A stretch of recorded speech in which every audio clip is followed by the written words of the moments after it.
All right, thanks to Indianapolis. How the hell are we doing out there? That's what I like to hear. All right, guys. So, for those of you that weren't here for the last panel, I'd like to introduce my friends Summer and Jamie from the Dolls of Horror podcast. Hey guys. For those of you that are just joining us here in Indianapolis, we've been doing this for 10 years now. I actually realized that this morning when I saw those paths that had our first official date of July 1st through 3rd, 2011. So, as the newest addition of the Days of Dead family, I'd like to give these folks a huge welcome, and they're going to do their thing. Thanks, guys. Hey guys, so how's everybody's Days of the Dead convention going? Oh, come on, let's do some more. Well, we have a very special guest with us here. We have Mr. Andy Black. Hello, hello. Hello. Hi. I felt weird just standing over there. Here, hang out. Hi. We wanted to make a grand entrance. Thanks for bringing my horse. Of course, we knew you needed him, so. I can't speak without this horse. You know, team mascot here, right? Yeah, specifically this horse. Hi, everybody. How's everybody doing? It's really fucking cold in this room, so just wanted to say that out loud. There's really no follow-up after that. You know, I'm from Tucson, so I totally agree. I'm used to it like 110, so. Fantastic. My next question was going to be, are you from Tucson? Yes. I'm from Chicago, so I'm like, what? My third question was, are you from Chicago? I will be asking everyone if they're from either Tucson or Chicago, one by one. If you're not from either of those places, you're from Tucson and Chicago? Fantastic. Woo! Well, that was it. Thanks so much, guys. I appreciate it. Thank you so much. No, we have lots of stuff to talk about, Andy. I'm sure we have a lot of fans of your music in here, and a lot of fans of your movies, too. So something I really wanted to know, a lot of your videos are really cinematic already. What was it kind of like transitioning from singing to acting, like an American Satan? So when I was really young, I grew up in Cincinnati. I went to a performing arts school, and I first auditioned for the vocal music department, and I was kicked out and told that I wasn't a singer. So I kind of was listless and didn't know what to do, and the head of the drama department there came up to me one day and said, have you ever acted in anything? And I lied and said yes. And then he said, well, will you come do a monologue for us? And I didn't know any monologues, so I read the lyrics to a Misfits song dramatically. And they didn't know the song, so I got away with it. And then that's how I started doing plays and shows. And then in like 2005, they had like an outreach program with the school where they had kids come to LA and try out for things. So I had done like some commercial work and stuff like that. So I had a little bit of experience with it, but obviously I'd never done any like film work. I was the executive producer on a web series for a couple years called Average Joe, and I was in that show as well. So I've been in some ways associated with acting to some degree for a long time. So it was just a matter of, trying a little harder. But the bar was so low for me. When I showed up, the fact that I knew my lines was like, everyone's like, oh, thank God. Like at least he remembers it. I'll never do another thing where the bar will be so low for me, ever again. When I did the series, they were like, no, you have to actually be good now. So, you're obviously a musician, and you portray a musician in, your films. Is there any other role that you wanted to tackle? Like a job? Or like a role, like a musician? Oh, you mean like to play something else? Right, to pretend. Obviously I'm a big comic book guy, so playing any kind of comic book character would be amazing. Do you have a favorite? Yeah, Batman is probably my favorite. Right. But I'm also, I like characters like Spawn and the Crow and the kind of the anti-hero characters. Oh, yeah. And tell us a little bit about your kind of musical inspirations. Who inspired you the most? My first love in music was Kiss. I discovered Kiss when I was like 4 years old, and I found my dad's Kiss trading cards from the 70s, and I didn't know what they were. I kind of thought that they were just superheroes, and then that was my introduction to music, and then through that, I really got into theatrical bands, and that's how I found the Misfits and bands like that. And so through the years, that was kind of my entry point into music. Okay, so That was your entry point into music. What? What's my exit point? Right now, I quit. But In my final moments. no, it's like when you started playing music, you're like, okay, this is fine. But when did you really know this is what you wanted to do? My whole life. Yeah, I just didn't get paid for it. Okay. I was doing it in my room, pretending. And then, I mean, like, I talk about it all the time, and there were, people that came to the convention yesterday that came up to me who were in bands or starting out. One of the most common things I think people face when they want to go into music or anything in the entertainment field is the fear of rejection, or the reality that if you are somebody who's interested in putting yourself out there on stage or in a film or whatever it is, there is a kind of an instant reaction that people have who are maybe jealous of your ability to stand out, or are interested in doing it themselves but don't feel that they have it within themselves. There is a lot of negativity. So my advice to people is always, like, don't be afraid to have people tell you that you suck. And so for me, from a pretty young age, whether I was playing in clubs or bars, I always knew that's what I wanted to do. It took a long time for other people to agree that I was allowed to do it. And tell us kind of about, what is the fan experience like? What are your fans like? And how does it, because I see a lot of love in the room for you right now. I'm looking at you guys, so I don't know if I should, it's hard. Love. Look at the love in the room. Hi, everybody. Let's give them some love. Thank you. Thank you. Wow. I was going to ask you to clap, so thank you for doing it before I had to ask. Yeah, so just tell me a little bit about what it's like, to interact with the fans this way. It's pretty amazing. I mean, the truth of the matter is, for us, whether it's Black Veil Brides or whatever it is, our fan base is varied in terms of age range or type of person, whatever you want to say. And so I get to have a lot of really cool experiences with people. We always say 6 to 60, right? Like when you go to a Black Veil show, there's many different people's age range or experiences or interests. Some people are interested in, the old school rock stuff that kind of is reflected in the band. Some people are interested in more modern things, whatever it is. So yeah, I mean, I couldn't really quantify the experience with just like, oh, this way or that way. But it's always wonderful. I mean, let's be honest, if you meet somebody who likes you, like, that's better than meeting somebody who doesn't like you. So thank you for those of you who like me. And if you don't, I don't want to meet you ever. Ever. No, it's cool. I mean, look, I'm extremely lucky. I'm a marginally talented guy who gets to do this professionally. Like, that is, thank you for making me so lucky. Appreciate it. You can clap now.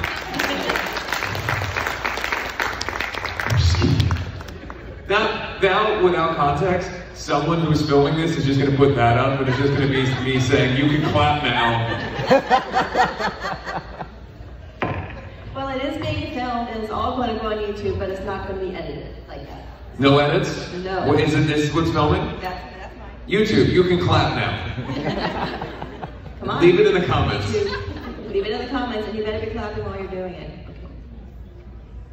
So we saw that we have an audience question somewhere. I thought I saw Audience questions? Did I see a hand go up? Nobody wants to fucking talk to me. There. Ooh, are you a gamer? Am I what? Are you a gamer? No, I mean, it's not that I'm against it. I'm not anti-gamer. I just don't find myself gaming. For whatever reason, it was just like, I like the world. I like world building, so I like the idea of these kind of fantasy worlds that people can get lost in or whatever. And a lot of my friends are dedicated gamers. I just never found an entry point, personally. I mean, when I was a younger kid, I'd play like WCW games on N64, but that's not really, probably not a big community for that right now. Any other audience questions out there? Do you have a favorite Warped Tour memory? Favorite Warped Tour memory? I didn't remember the first 3 that I did. The drunk Warped Tours, I was very hard to remember, but post-drunk Warped Tours, I have a lot of memories. I would say, oh, thank you. I would say my favorite Warped Tour memory would just be the totality of the 2017 Warped Tour, honestly. For me, it was like a kind of a rebirth in my life, and I had gone through a lot, and it was the happiest I had ever been on tour. My wife and I were able to sing a song together on stage every day, and it was a really wonderful experience from beginning to end. We really enjoyed it. And, sometimes for me, because I started touring when I was so young, dealing with those long summers and trying to be cool and a rock star and getting drunk every day and feeling like shit, like that's not that much fun. But in retrospect, just the opportunity to do it, I have so many fond and happy memories of it. What about you? My first Warped Tour is probably my favorite. It was the 2015 Warped Tour in Indy. Oh, that was a good Warped Tour for me too. Oh, was I wearing overalls? I think so. Fantastic. I saw some other hands out there too. My favorite song that you made was Nice Things. Okay. That's how I got introduced to the Black Veil Brides, and that song really means a lot to me. How did you, what inspired you to make that song? So I was 16 when I wrote that song, and you know, I was not particularly well liked socially. I didn't have a lot of friends. The things I was interested in, nobody else really understood, and so I spent a lot of time alone. And because of that, you know, when you're isolated, you start to really think about, you know, what makes you you, or the things that you find interesting, and what separates you from other people, and why other people can't understand it or can't get the intrinsic parts of you. So it was more just about kind of, I don't know if it's like picking myself up a little bit, making sure that I could feel like the rest of the shit didn't matter, bullies or whatever it was. And I wanted to write something that I hoped could connect with other people who felt like me. You know, people that were outcasts or felt different in some way. All right, raise those hands up again.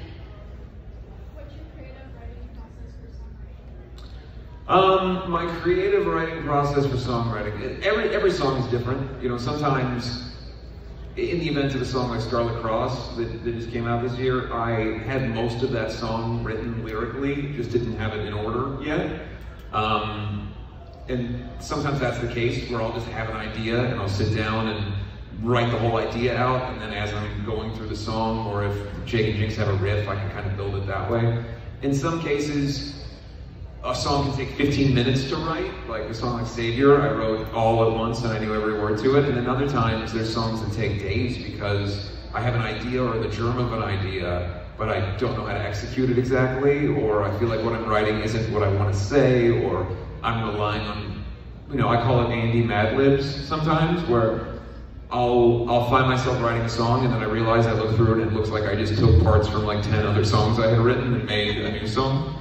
So I try to avoid that. I try to, you know, make sure that what I'm saying, even if it doesn't make sense to the listener, they believe that I know what I'm saying. And I think that that's kind of a huge distinction with songwriters, is even if you don't necessarily have an exact understanding of what the lyrics mean, if you know that the person that wrote it believes in it, you can connect with it more clearly. There's plenty of songs that I don't necessarily relate to directly, but because I believe that the writer believed in what they were saying, I can understand it or enjoy it a little bit more. So my biggest thing is trying to make sure that what I'm saying has heft and weight, and whether it's I'm telling a story or whether I'm writing a song about my life or whatever it is, that it's genuine to who I am and I'm writing about my own experience and not guessing what I think you might like. Because I think a lot of times writers in general get bogged down into trying to appeal to their audience in a way that I think is pandering and a little bit insulting to you, because I don't know you. I can't write a song and go, you're gonna love this song.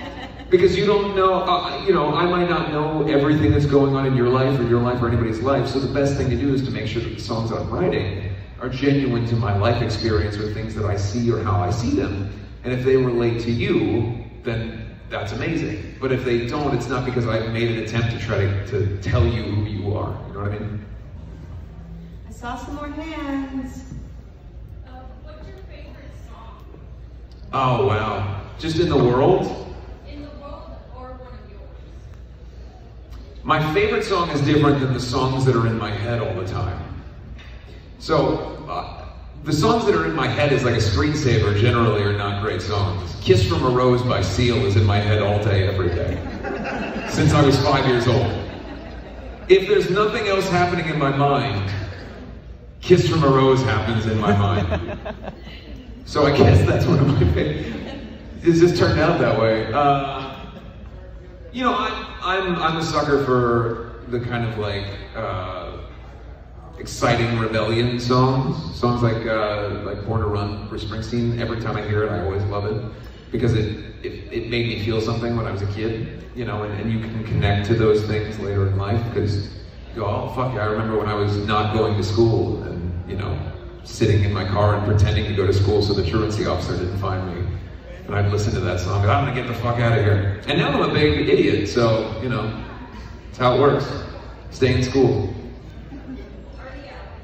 Already out? Did you graduate or just leave? I just left. We had a mutual agreement being in school. What's that? Are you the teacher or are you just gunpoint or what was the plan? Okay, alright. See, I didn't have any friends to copy off of, so I just left. Someone right there? My daughter wants to know, what's your favorite song to perform on stage? It varies every tour, I think. Like, there's always one that I think the band always is like, oh, this is the one this tour. And it can be random. It can be a song we've been playing for 10 years. More recently, you know, because we haven't had a chance to tour in a long time, but the previous, like, one show that we played before the pandemic started, the song Shadows Die we were really enjoying. And we actually wrote a follow-up to that song that's going on our next record that people haven't heard yet. How you doing? Doing good, how you doing? I became aware of you through Three Sides of the Coin. Okay, fantastic, my boys. Love those dudes. I do too. You were very articulate on there, and that's how I became a fan. What's your favorite Kiss album? Is that old debate for me? Oh, man. Tough, isn't it? Yeah. It is hard. Somebody made fun of me the other day for liking, like, obscure Kiss albums, because, you know how we are. But I would say in totality, just because of how much it's influenced me from a production standpoint, would be Destroyer, because the use of strings and all that stuff to enhance rock songs, like I've really tried to utilize that in the production of our records. So from front to back, that one's always, always stuck with me. Thank you, sir. You co-star with some of the Sons of Anarchy. Yes. And do you have any fun stories you can share? Yeah, I mean, I would say that Mark Boone Jr. Is one of my favorite people in the whole world. Played Bobby Elvis in Sons of Anarchy, for those of you who don't know. He's basically that character in many ways. He rides his Harley to set every day, and he's extremely kind and wonderful. And to me, because I was so new to all of it, being so green, it's nice to have people that will kind of take you under their wing. And Boone was, for me, through American Satan into the series, gave me a lot to work with as an actor. When you're inexperienced, the person that you're doing a scene with is kind of everything. And when you're trying to learn the ropes and to be in that world, somebody who's willing to give to you and help your experience as a performer is so important. And I won't name names, but there were certainly people in American Satan who were experienced actors who did not give that and were not interested in kind of, playing along and giving us an opportunity to kind of make a scene happen. And Boone is one of the people who, I believe some of the best stuff in both the movie and the series is his work, because he's just so genuine and really gives a shit, which is, a huge thing.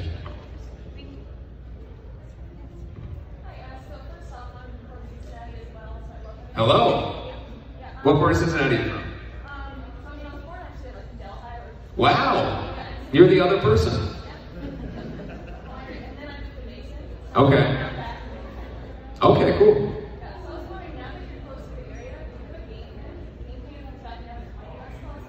Oh, okay. So she asked about. I'll just give the whole backstory on this. We need it. I do a weekly podcast, and the theme of many episodes now for about 2 months has been me attempting to buy the AHL franchise Cincinnati Mighty Ducks costume from 1996 for the mascot Buster, which went on eBay for a ridiculous $50,000. Now, it's a ridiculous price, right? But I have tried to really do due diligence. The person who bought it initially, this costume, it is old as fuck and falling apart. I'm the only person in the world who wants this. You would love it. You would take care of it. Well, part of my dream as a child was to be Buster. So I want to put it on a mannequin and have it scare at my wife and everybody in the house all the time. So that's a dream of mine. No, but so I've tried to purchase it for a long time. The seller will not respond to me. People who watch my podcast write into the seller weekly, and we've sort of hijacked the listing. So if you want to check it out, it's up there. He wants 50 grand for it. I've explained to him how many vehicles that is, and anyway, I've broken it down in many ways. I'm never getting that fucking suit though. That's basically the end of the story. So everybody reach out to this guy. Let's try to get him to give up this suit. And he's not budging. It's been like 6 months. Oh my gosh. The theory is that it's full of drugs, and that he's selling a suit full of like cocaine, and that's why it's so expensive. So don't buy it just on the off chance that that happens. You might get arrested. Yeah. I know I saw more. Yes. What's your favorite memory of being on the set of American Dream? My favorite memory of being on the set,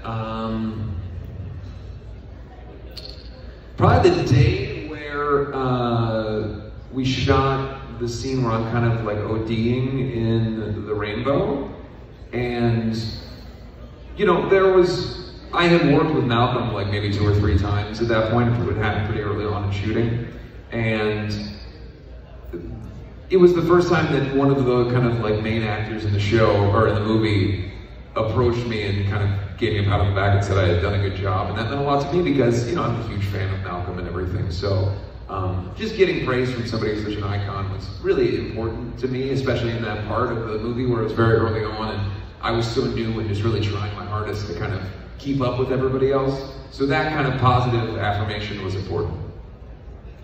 We saw a couple others out there too. We'll take a couple more. What's that?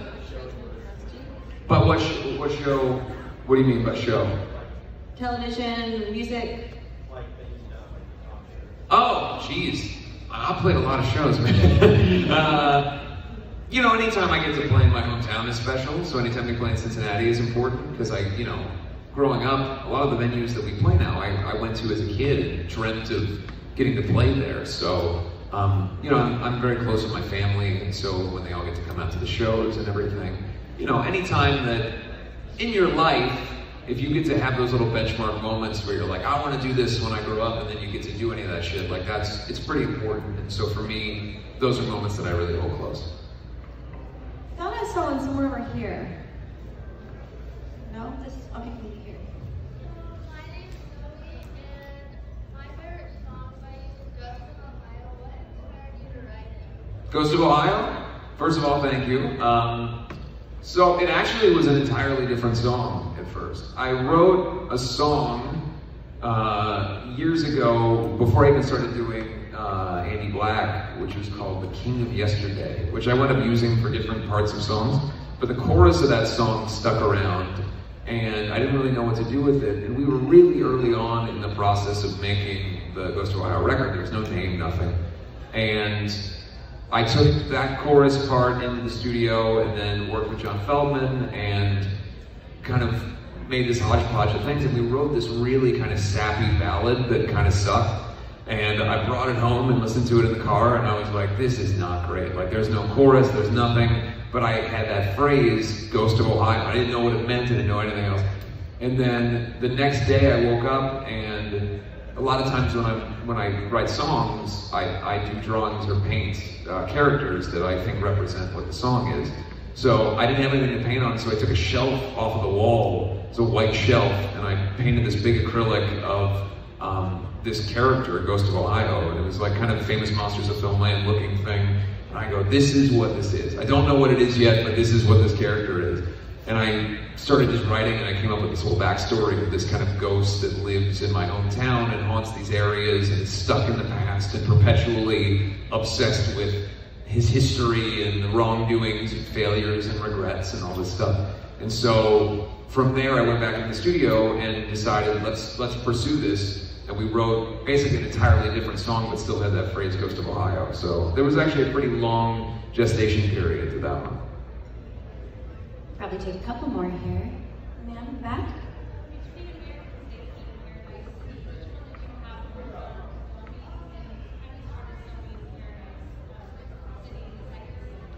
I'll start with the last question.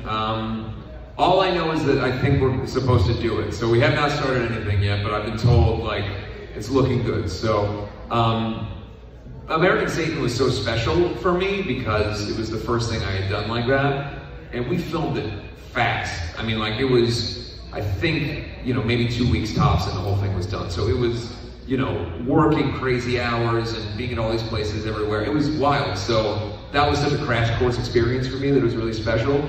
But getting to do the show where I got to show up to work every day and be this character and really spend time as the character over the course of a long period of time, it was such an enjoyable experience. And you know, with a show, I'm learning a different script every day, and there's changes and songs and new stuff, and I'm going into to whatever, go to work one day and I have a whole different scene. With the movie, it was all kind of a condensed thing, but I liked the fluidity of doing the series.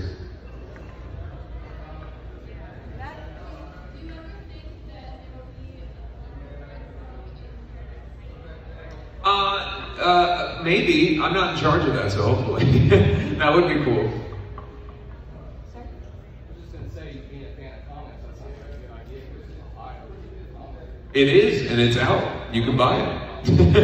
It's a graphic novel that is out in some comic stores, but you can get it online. It goes to Ohio. That's all right. I'm glad that you thought it was a good idea. I did too, so I made it. Certainly, brother. Do you think that you brought more character in Paradise City versus American Satan? Because your acting was superb in American Satan. With the changes and everything, did you have any input on where you wanted to take the character?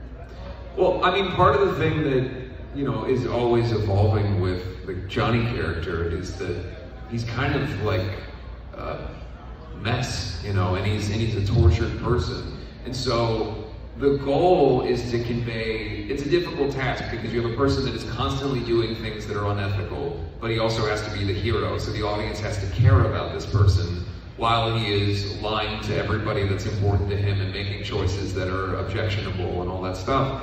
So the balance for me was to try to find ways to bring a little bit of levity to him in ways, you know, in the times when there's a scene where I'm on the phone with my manager and I'm supposed to be in the studio and Lily comes out and there's all these crazy, disparate situations that are occurring at the same time. And the first couple times we did it, I went to Ash and kind of said, I believe that maybe we could lean into how ridiculous this situation is. This character might be not necessarily funny, but it's important to acknowledge that this dude is lying to like 14 different people at once, and how that situation is inherently kind of silly. So there are moments like that where I tried to inject a little bit more association with the audience, like a wink to know, like I know that you know that this guy sucks, but we're all trying to love him together, kind of thing.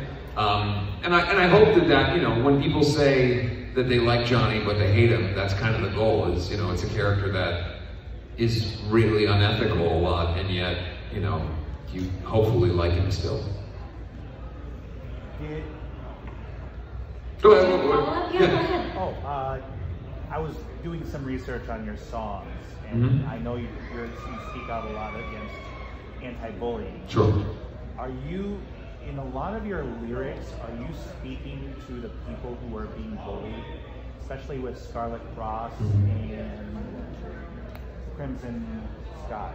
Sure. I mean, again, I'm never trying to speak to anybody directly because I don't know your life circumstance. I try to talk about my own experience, and I hope that it can be relatable. But to me, the biggest sin that anybody can make is assuming that they know anything about anybody else. And I think that a lot of times a trap that people fall into is selling loneliness to lonely people. The idea that, like, I know you and you're gonna buy this shit because you're whatever. And I feel like it's so incredibly disingenuous. As someone who has been, to some degree or another, isolated or different or alone in many cases in my life, I can write about that, and I don't need to sell you on that idea. I'm writing about reality for me, and I hope that it associates with you, and I hope that people listening can find some connectivity, because that's the basis of all art.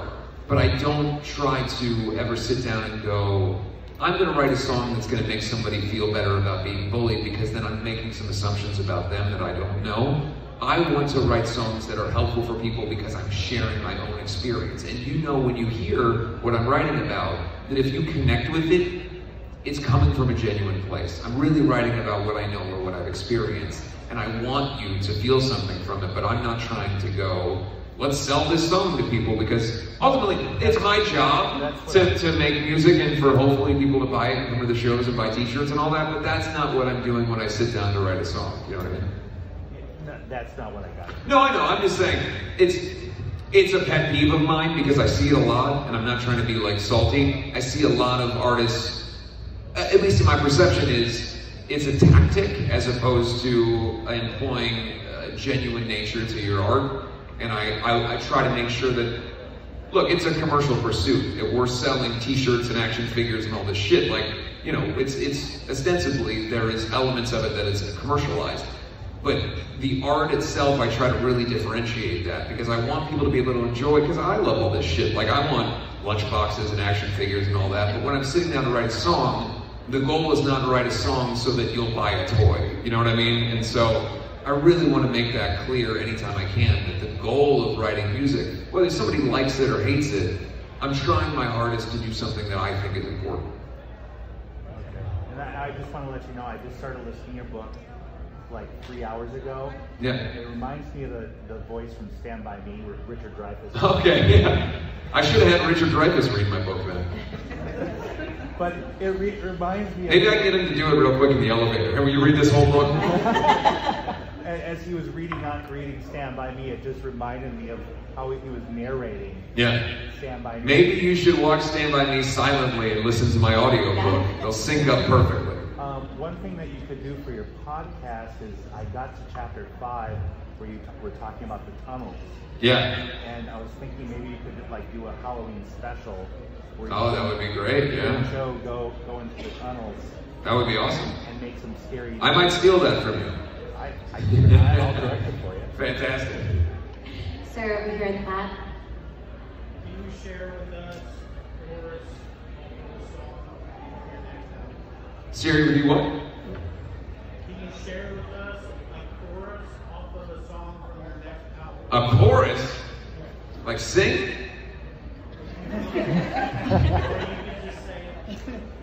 I'm trying to think now, you put me on the spot, I can't remember any of my songs. I mean, we've got some that are out there. So there's Scarlet Cross. Something that no one's heard yet. Something nobody's heard yet. Scarlet Cross was just released. Yes. So what's one that I want to say? Man, now I'm embarrassed that I'm not remembering any of my own lyrics. Well, it's like when someone asks you like, what you want for Christmas. Oh. Well, no, I do know the lyrics. I'm just trying to like, I fucking want the songs to come. Like, I don't want the YouTube video of me reciting the chorus to be the first time it's heard. The shit's about to come out, like. Well, can you tell us a little bit about the new album? It would be like if I asked you to give me ice cream and you brought me salt and sugar and milk. And you're like, one day, man, if you put it all together. Well, can you tell us a little bit about the album, kind of what it's all about? So it's based around the story, story of the Blackbird and the Phantom Tomorrow. It's a comic book series that we're announcing on Monday that I created the story. It's a big high concept thing. The idea is, over the course of the last year, I have been really fascinated with kind of the kind of what I call avatarism of society, where I know people who were like friends of mine who their entire personality changed, or who they were changed based on political heroes or whatever it is, and people that I know sort of lost any semblance of themselves and became these kind of like applying all of their interests towards these people that in most cases don't give a shit about them or know them. And I was fascinated by the idea of creating a world where where hero worship was everything. And we created these heroes, and oftentimes against their will, and put all of these ideas and hopes and dreams onto these characters, and then ultimately, like every hero, those characters will fail, and then what do we do to those heroes we've created? So the idea is I always like to impress upon people no one in the world will give a shit more about you than yourself. And to be your own hero above everything else. It's not about, you know, a political icon or fucking me or anybody else. It's about you, and everyone else will falter. Everyone else will let you down in ways. It's just human nature. But if you can be your own hero above everything else and can stand for the things that you find good and just and ethical, then you have a better chance at succeeding in your life on any level than applying it to somebody else. So the story is kind of about this culture that's obsessed with heroes and constantly building heroes out of nothing only to tear them down. And you know, is there any type of project, because you've got your hands in all kinds of different things that's really cool, music, acting, writing, all this different stuff. Is there anything you haven't done yet that you're really interested in trying out? Scuba diving. Oh. I don't know how to swim, so I'll have to start with that first. No, I mean, honestly, I'm just one of those people where, you know, I did the voice of Batman for an animated series earlier this year. Like, if people call me and ask me to do shit, I just feel so lucky that I tend to just say yes. Like, you know, the odds of me getting to do this for a career, for a living for the last 12 or so years are so low. So if I get opportunities, I make the most of it, and I try to, you know, I try not to half-ass anything. I like to whole-ass everything I do. I also wanted to ask you about your solo project. Okay. I mean, I whole-assed that as well. it's great. Like, we were listening to it today, actually, and we're like, this is amazing. Thank you. What was your inspiration for that? Bands I loved growing up where the singer would want to make different types of music and then ruin the band. I just didn't want to do that. I was like, I've been playing black film music for so many years, and we kind of knew what we were as a band, and I started to feel like I wanted to try some different stuff out, and rather than fuck up the band, I thought it would be cool to just do something different, and now I can do parallel things. If I want to make, you know, more Andy Black style music, I can do one of those records, and it doesn't have to necessarily mean that Black Veil is just a bunch of like random things, record per record. It's just different, and that's okay. Yep. I know I saw more hands too. Want to get one more there? How do you feel about Palais Royale being the voice of the Relentless? Do you enjoy working with them? You know, I was not around when those songs were recorded, but I think they sound great. And I've had Palais Royale on tour before. They're wonderful guys. I wish them nothing but the best. They're getting huge success. I told Remington years ago that I knew, not that I have anything to do with anything, but I knew that they would blow up because they got the right sauce, the right ingredients, you know, and they're very dedicated to their fan base. And I think that bands like that, if people genuinely care about their audience and you can see it, that's what matters the most, because people can tell when that shit isn't real. So I always root for any artists that really have the truth of their art. So I'm a huge fan, and the songs sound great, and yeah, I back it. We'll take one more here. It's more common sitting here as a mom and a dad. I really appreciate that. Thank you. Appreciate that. Wait till the next part though, because I'm gonna fuck all that up. I'm gonna say some crazy shit before I leave the stage. I saw way in the back. Young lady? Outside? Almost. There was just a person that ran. Almost.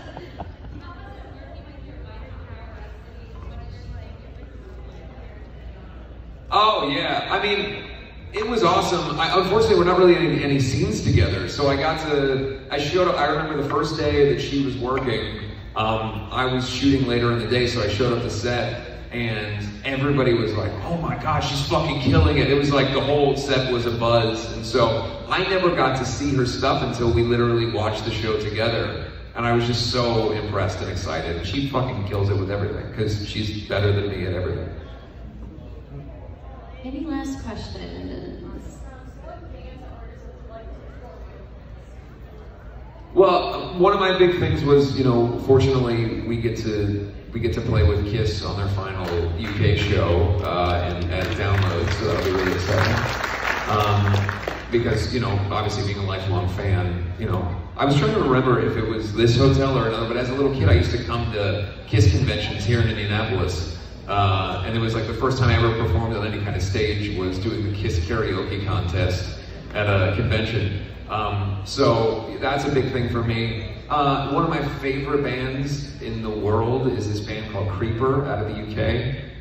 They're like a horror rock band, and they're the best of all the shit that I like. And I say everybody should check them out because they're awesome. If you like the Misfits or any of those kind of bands, they're amazing. And so hopefully we get to tour with them next year because I'm like a mega fan. Like listen to every song the minute that it comes out, and then I write the singer, and I'm like, yeah, I love it. So great. So Andy, what are some of your tour essentials? Things that you have to have with Pants. you? That's an important one. That's an important one. You always gotta have pants. Always. Yep. Tour essentials. Fuck, I don't know, right? Like, you gotta have pants, man. That's it. Just fucking pants. As long as you have pants, I mean, you're in pretty good shape, right? Yeah. Well, you know, if you gotta wear pants. That's all I'm saying. Exactly. If you don't leave here with anything else today, a guy from Black Veil Bride said you have to bring pants on tour. That's the only thing you need to remember. Any final questions? The first time I ever met like one of my musical icons, I passed out. Has a fan ever done that with you? Passed out on me? Yeah, like at a meet and greet. Sure. Okay. I'm not cataloging it, but I believe it's happened. Okay. I don't think I've ever passed out on anybody. I may have. I might pass out when I leave the stage. And just ruin Alice's whole thing. I'll just be laying right there, destroying the whole Q&A. I'll just pass out on Alice on the way out, just destroy it. I wouldn't do that. And Andy, since we're at the Days of the Dead convention, are you a horror fan? Absolutely. What if I wasn't? What a fucking dumb thing I'd be like, I don't really care about it, man. No. There have been a few. Well, that's dumb. No, I love it. I mean, you know, for me, like, even directing our music videos, I try to infuse as much of, I particularly like Nightmare on Elm Street type stuff in the videos. We do a lot of like infusing of 80s horror into our aesthetic. So if anybody's a fan of the band, I hope that that kind of comes through. So since I was a little kid, you know, it's always been a huge passion of mine. So I'm just excited to see all this stuff, like to walk around and see all this stuff. Like it's really exciting for me.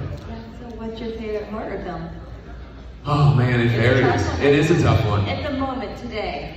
At the moment today, well, just because John and I were talking about it earlier, I think I'll go with Dream Warriors because it's probably my favorite of all time. But I've most recently watched it, so we'll go with that. I watched it on the plane over. I'm not kidding. Fantastic. Yeah. Hell yes. So I have a follow up on that. Do you like Dawkins? Yes. Right? I think you have to, right? I mean, it's yes. To say that you like that movie, you have to also like Dawkins. Yeah. Any final questions?